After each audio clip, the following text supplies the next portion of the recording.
Hey, good morning, folks. Welcome to another edition of Papa Wolf's Unshaven and Unshowered. No, that doesn't mean that I don't shave and I don't shower. I haven't shaved in a little while, but I shower on a regular basis. I just like the name, Unshowered, Unshaven. So, yesterday we did a little promo for a PG to R rated show, and the day got away from us, so it's today. Um, I'm going to try to keep it as PG as possible. Some things will lose a little of their meaning by being PG, so I might go R a couple times. But anyway, I have one request. Um, we'll have some silliness here at the beginning. My request is that you make it through the video, and I would like you that if you're watching this today, uh, whether you know me or not, to please commit to sharing it on your page so that folks that you may not know could use the message will be able to hear it and have an opportunity to. And that's on a very serious note. It's not some sneak attack at the end of the video. Just you'll see, and I appreciate your commitment to sharing the link. But so we're going to start off with the difference between cocky and confidence. Now, cocky is Betch Korea stating that Rhonda knew she couldn't beat her quickly. Now, 34 seconds later, Rhonda had beat her ass and she fell on her face, and have been a Team Rhonda, Team Rowdy supporter. I almost went out and said I will be willing to bet that she dedicates the fight to Rowdy Roddy Piper. If you don't know who Rowdy Roddy Piper is, but you do know who Ronda Rousey is, there's a disconnect. That's all I'm going to say. So, anyway, Ronda's a fucking badass. And she is like no other athlete on the planet at this time.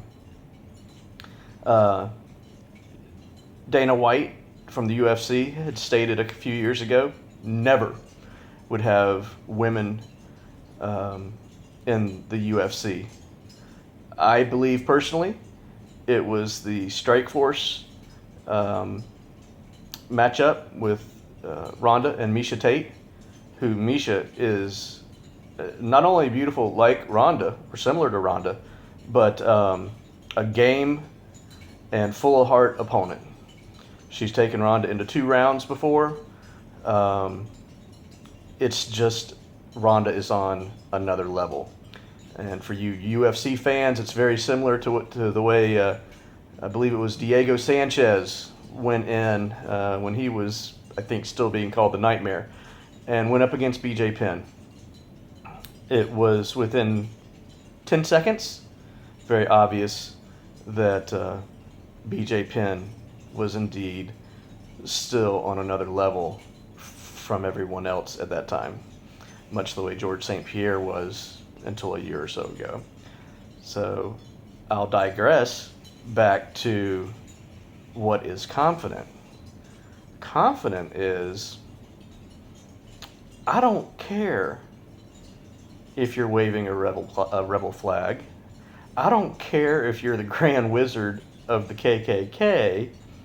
You're not going to win a factual conversation / debate over humans being humans and that we are all equal.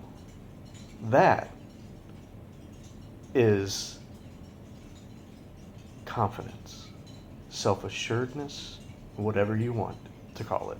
My entire life, I have been called cocky until they saw that it was confidence. And that's a fine thing. Let names roll off. So, anyway, there's a little bit of a connection between the Ronda Rousey and the UFC's comments to to Rowdy Roddy Piper, rest in peace. Dusty Rhodes, rest in peace.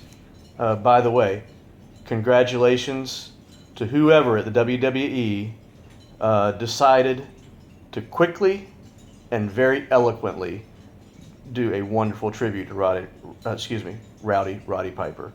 I wish you guys had been that quick with Dusty Rhodes. Just my personal opinion. And I'm going to segue just a little bit. It was Dusty Rhodes, the American Dream, in the NWA wrestling promotion.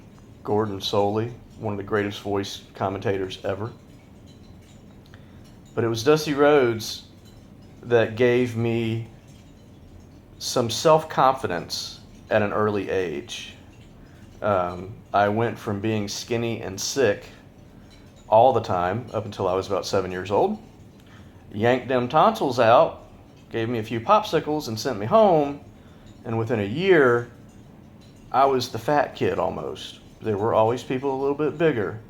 But if you're old enough that your parents ever took you shopping for Garanimals at Sears, I was in the husky section. And it was a very disheartening thing when your choices were limited, when you didn't feel comfortable in your clothing. It takes its toll on a kid. And it's one of the reasons now that one of my biggest messages is always be comfortable in your own skin. Especially to women. It's the most attractive you will ever appear to someone, especially single women, I should say that. A lot of single women just get frustrated with being single. And it's not the same as it was years ago. There's so many more scammers and stuff out there, and just men that aren't men, women that aren't women. Let's and I don't mean that in a Caitlyn Jenner kind of way. God bless her.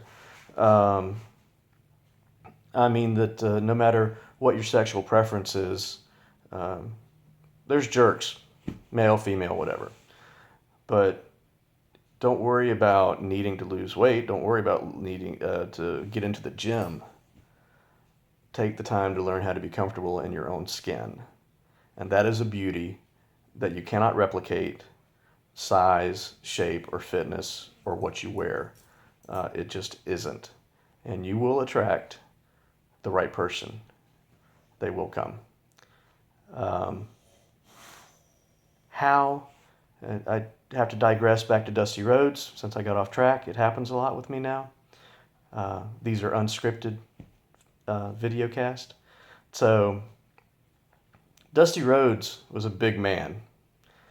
Had always been a very big man and never tried to change that. He had a belly. While he was strong as all get out, he had floppy turkey arms at times. But that man had charisma and confidence like no other I had seen at the time. And it was one of those things, besides having an awesome dad that supported me in anything I ever did, it was somebody like Dusty Rhodes that let me know you could be any size or shape and people would love you if you went out there and you were yourself.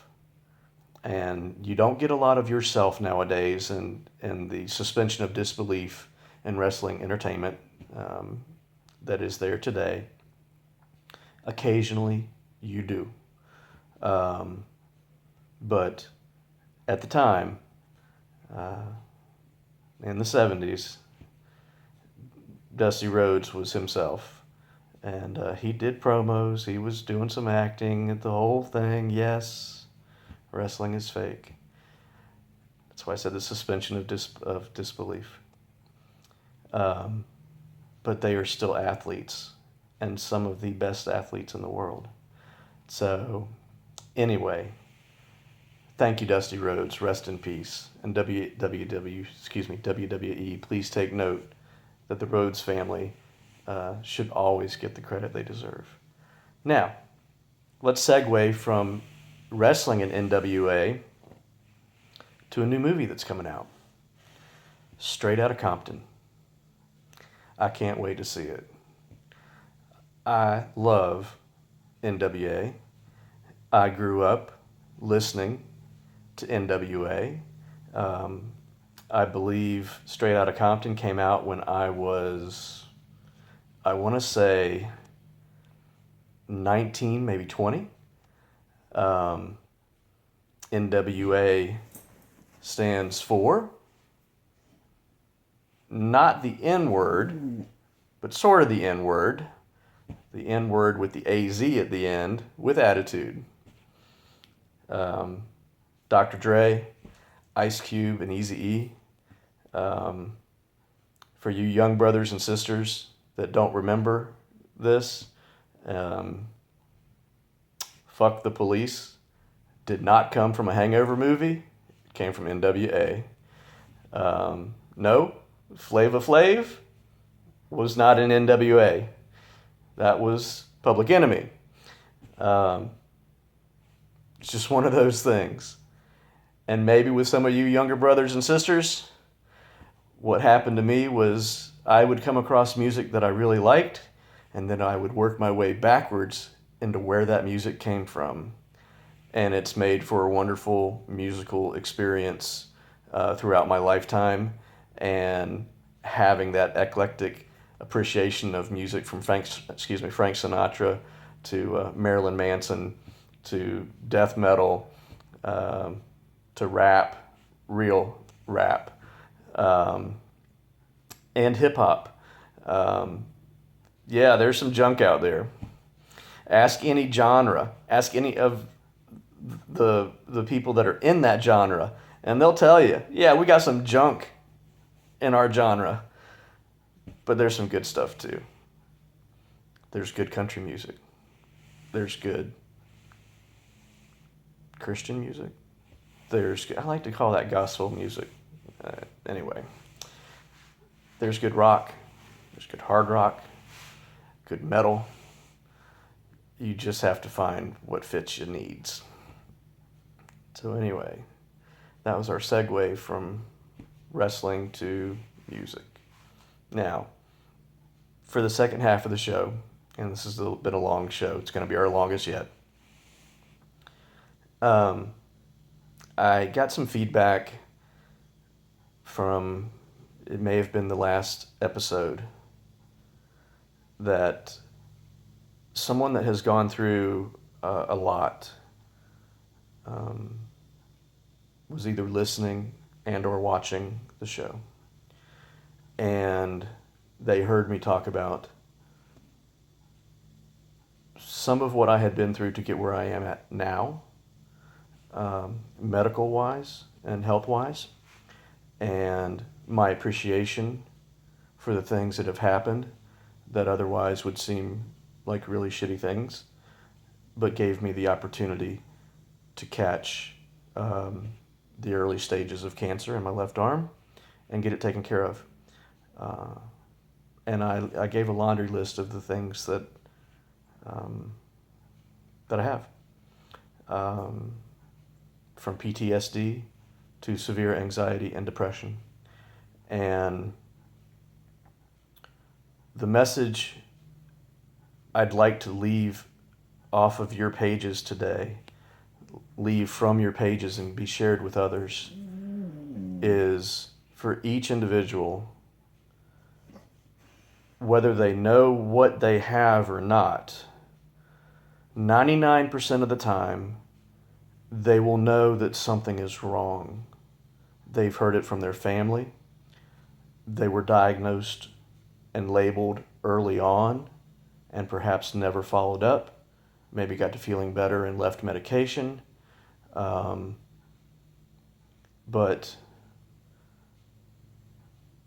I can't speak direct. I can't make this I'd like to say, men, please listen.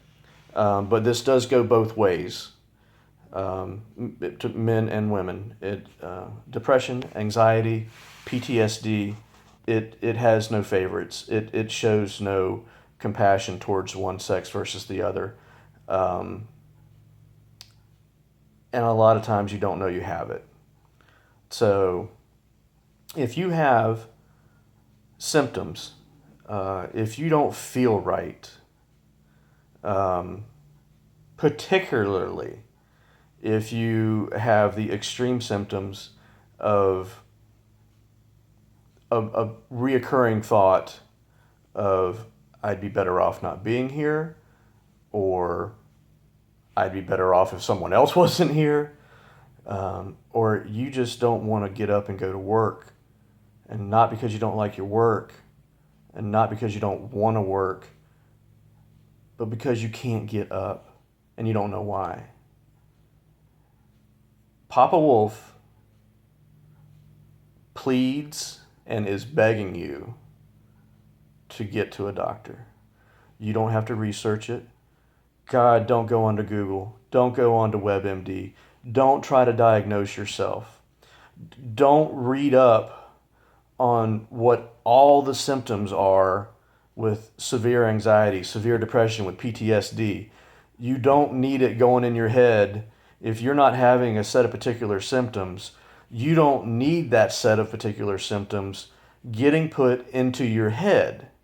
My wife, Mama Wolf, was watching a show about shell shock from World War One, and she came out and she got me. I was out back in the therapy pool with the pups, and she said, "My God, I'm watching this show. It's about World War World War One veterans and shell shock. This is before it was called PTSD." She said the video footage they're showing of people walking and their reactions are just like you. And I said, "Thank you very much, but I don't want to watch that. I don't want to see anymore." I didn't want to see what else, what other symptoms. I didn't want that going in my brain. I only want to deal with the symptoms that manifest on their own.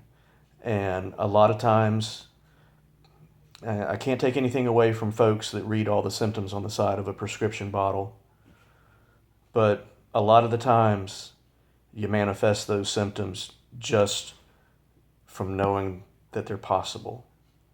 So part of being positive and part of making it through this life and in the world we live in today is not adding to your problems.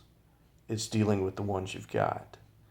And sometimes other people force you to have added problems. That's a whole nother episode. I think we'll deal with that at another time. I have a laundry list of episodes that I try to at least record the title of in my audio notes so that we'll get to them and get some good messages out there.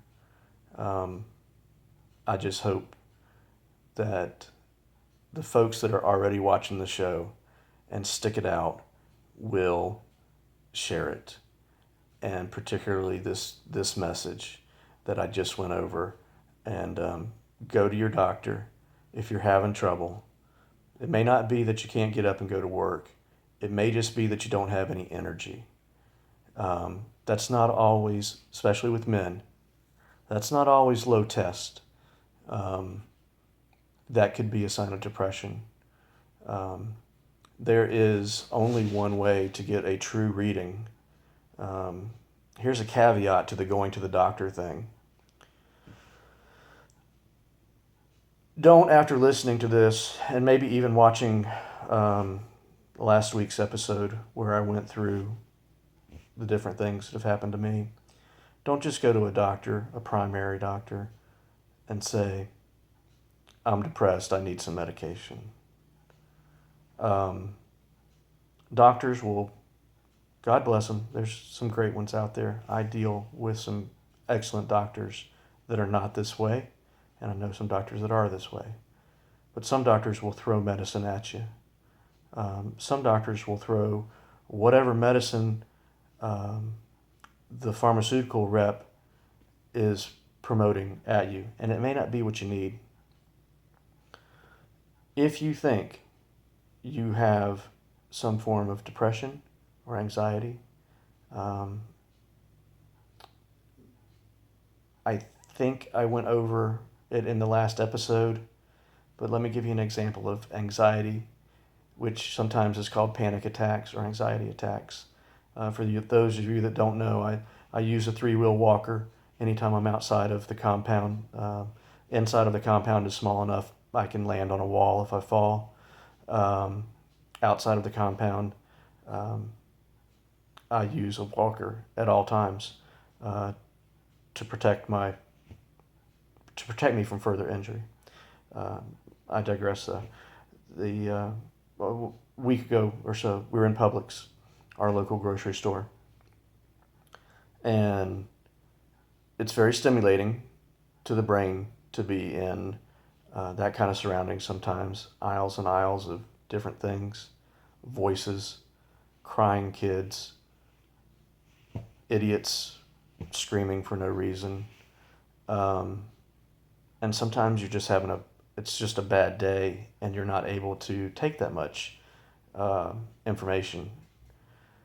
And I went on to a particular aisle that I was supposed to meet Mama Wolf on, and I can't remember the aisle even. I just know she didn't get there in the amount of time that I kind of was expecting to see her, and an anxiety attack kicked in. It wasn't that I was mad because she didn't get there when I thought she should. It was that I couldn't do anything about it. I couldn't move. I couldn't leave the area. She came down the aisle to find me backed into a shelf as far as I could go, and with my walker pulled in up against me, and crying, and tremors in full effect. And she came and she got me moving and sent me out to the car and said, "I'll be right there." And it takes someone sometimes that lives themselves with post-traumatic stress and anxiety to appreciate what that is. I know some spouses that would walk up to that spouse having that problem and say, "WTF is your problem? What are you crying for? We're just shopping." That don't help. So there is a test. I know I'm all over the place today, but there is a test. It's called a neuropsychiatric test. Don't let the name make you think you've got to go see the funny farm doctor. That's not it. There are doctors that specialize in neuropsychology. The test is a minimum of 3 hours long.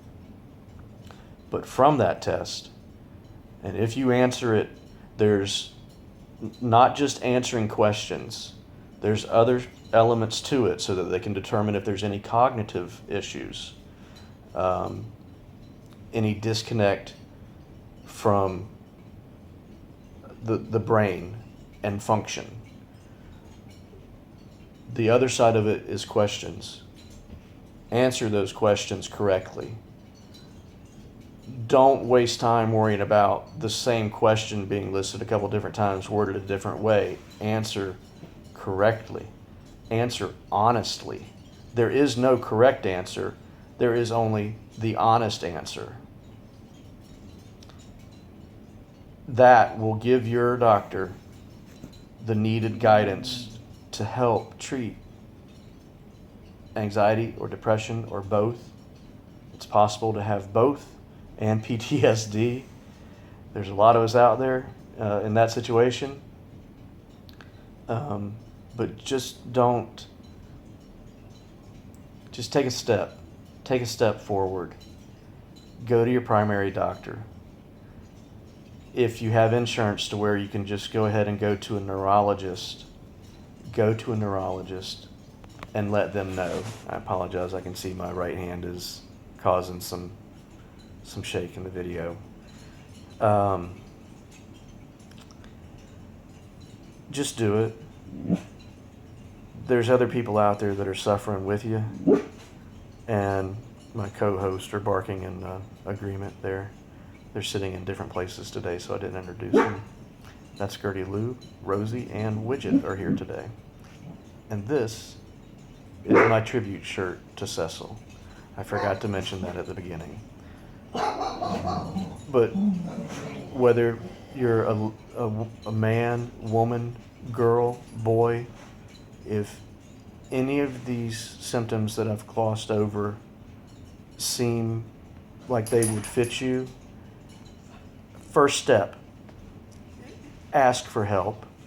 If you're not able to get yourself to a doctor, if you're a minor, can't drive, whatever, ask your folks to take you to the doctor because you're not feeling well. If you don't want to talk to your folks about it, or if they've ignored what you've told them, just let them know you really feel sick and you need to go to the doctor. Let them stay outside, go talk to the doctor, and let them know what's going on. And let them know that your folks really aren't on board with what you've already described to them. If you're an adult, if you have the insurance that'll do it, get to a neurologist. If you need to go to your primary first, go to your primary first. And for the many, many folks that don't have insurance, there are financial aid programs out there. You can, I hate to add this in there, but if you have to, go to the ER. At least get something started. At least start attempting to get help for yourself. Now, I invite anyone that has a problem getting help or is not sure whether they should go get help. I'm not a doctor, but I'll share anything I know about what I've gone through with you. Message me through the Compound W Canine Rescue page. There's not a way to do private messages, I don't think, through YouTube. I believe you can send me a message through my personal page. So it's I'm happy to field those questions. Please don't spam me, so that the people that really need help and have some questions about what to do can get through to me. But I really plead with you and beg with you, if you even think that you need to contact someone to talk about it, the invitation is still an open one to reach out to me.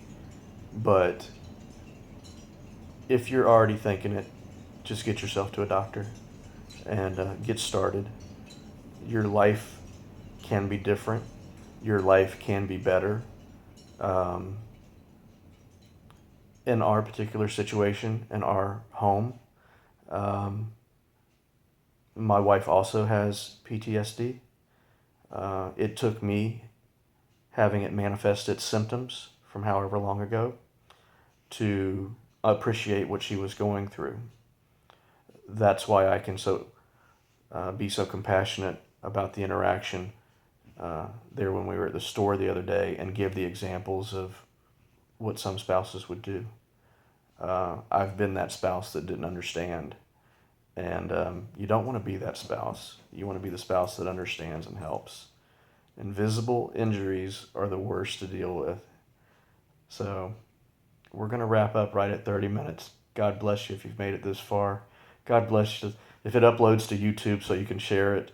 But I think the first half was fun. This has been very serious, and it's something that's very near and dear to my heart. And I hope you will all commit to sharing it so that the folks that you may think are doing just great will have an opportunity to hear the message and know they're not alone. And it might be the people that you would least expect. So don't discriminate. Just please share it on your page. All right?